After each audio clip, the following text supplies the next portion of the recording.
Moms of Bharuch એમના ક્લબનું પહેલું વર્ષ સફળતાથી પૂરું કર્યાની ઉત્સાહભેર ઉજવણી કરવામાં આવી હતી।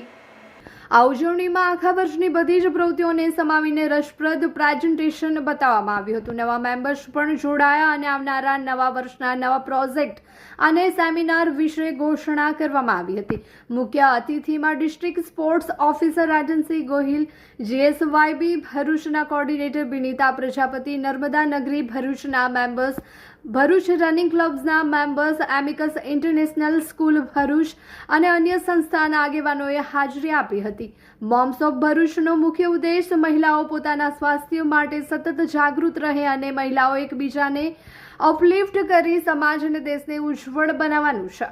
મોમ્સ ઓફ ભરૂચના ફાઉન્ડર જેસલ કાપડિયાએ જણાવ્યું છે કે આ વર્ષે તેઓ મધર્સ ડેની ઉજવણી પણ ખૂબ જ ઉત્સાહભેર કરવા માટે તત્પર છે અને આ ઉજવણીમાં જોડાવા માટે મોટી સંખ્યામાં મહિલાઓને અપીલ કરી હતી।